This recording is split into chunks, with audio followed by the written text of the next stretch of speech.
তো বাইরে তার কার মাথা ঠিক থাকে কোন এত অপমান সে ফেসবুকে ঢুকতেই পারি না আমার বাড়ি আমার আত্মীয়-স্বজন সবাই খালি করতেছে আপনার কি নাম আপনার? আমার নাম মিঠু হালদার।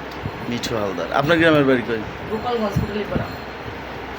ও আচ্ছা। না শুনলাম আপনাদের বিয়ের কাহিনী এগুলো শুনছি। এখন যেটা জানতে চাচ্ছি সেটা হচ্ছে আপনি এই প্রতিষ্ঠানের সেক্রেটারি। ওই সহজ কত বছর যাবত? 2009 থেকে তো আমাদের 9 এ বিয়ে হয়েছে। 14 সাল থেকে চাইল্ড অ্যান্ড ওল্ড কেয়ার খুলছে আর 12 সালে হয়েছে আমাদের বিল্টন হোম কেয়ার প্রাইভেট লিমিটেড। আমরা বয়স্কদের নার্সিং সেবা দেই সেখান থেকেই। মিল্টন ভাই যেটা বললো এই উদ্যোগটা নাকি আপনার মধ্যেই ছিল, মানে এইটা এই যে মানুষের জন্য যে সেবামূলক যে কাজ করে এটা তো সবার এইটা হ্যাঁ, মানে এইটা উদ্যোগটা আপনার মধ্যেই প্রথম ছিল নাকি ভাইয়ের মধ্যে ছিল? ভাই তো নার্স, আমিও নার্স, দুজনে মিলেই করছি।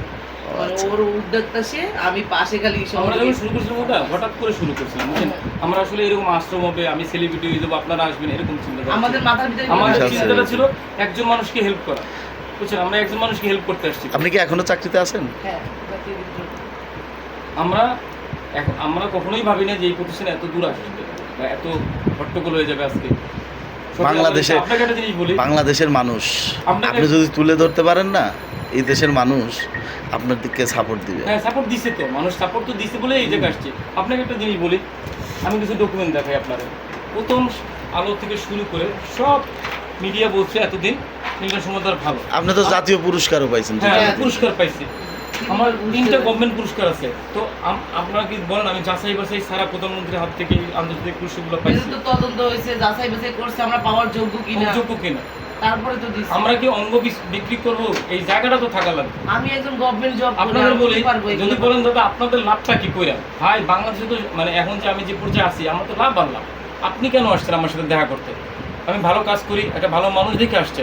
আমি রাস্তায় বেরোলে মানুষকে ভাই দেন, মিলন ভাই বসেন, চা খান, টাকা লাগবে না, যে কোনো জায়গায় গেলে সিরিয়াল আগে পাই, সব দিক দিয়ে ফ্যাসিলিটি আমিই পাই, লাভ আর লাভ তো আমারই। ভাবি এখন আপনি বলেন, এই যে বর্তমান যে নিউজ টিউজ আপনাদের এগুলো নিয়ে আপনার কোনো বলা বক্তৃতা আছে? আপনি কি কোনো আইনি পদক্ষেপ বা এই ধরনের কোনো কিছুতে যেতে চান? যেহেতু কথা উঠছে এখন আইনি থেকে আমাদের আবার তদন্ত হোক, খতিয়ে দেখুক আসলে কতটা সত্য কতটা মিথ্য। তারপরে আমরা কোনো আইনি প্রক্রিয়া যাব না। পাশে জনগণ আছে, তারাও যদি আসতে চায় দেখতে চায় দেখুক, কারণ তারা দান করে, তাদেরও এখানে হাত আছে। সবাই মিল্লা মানে যেটা ভালো হয় সেটাই করুক। আর কালের কণ্ঠ কতদূর সত্যতা, কালবেলা কতদূর সত্যতা লিখছে সেটা দেখুক জনগণ, আর প্রশাসন আমাদের পাশে থাকুক, দেখুক। আমি এটা চাই, আর সবাই হাত বাড়াইয়ে দিতে চাই যে প্রমাণিত হোক, প্রমাণ করুক। চাকরিতে এখনো আছেন? চাকরিতে আছেন রানিং? হ্যাঁ, চাকরি। আচ্ছা, ওইটার পাশে এসে যতটুকু পারেন সময় দেন নাকি? সারাদিনই সময় দেবে চাকরি করে, পাশে ড্রেসিং, ইঞ্জেকশন, স্যালাইন। আমাদের আপনাদের একটা জিনিস বলি, আমাদের বাবা মার শরীরে যে জিনিসগুলি বসানো লাগে। আর একটা অভিযোগ আছে ভাই আপনার বিরুদ্ধে, সেটা হচ্ছে আপনি নাকি অনেক ডাক্তারে পিটাইছেন।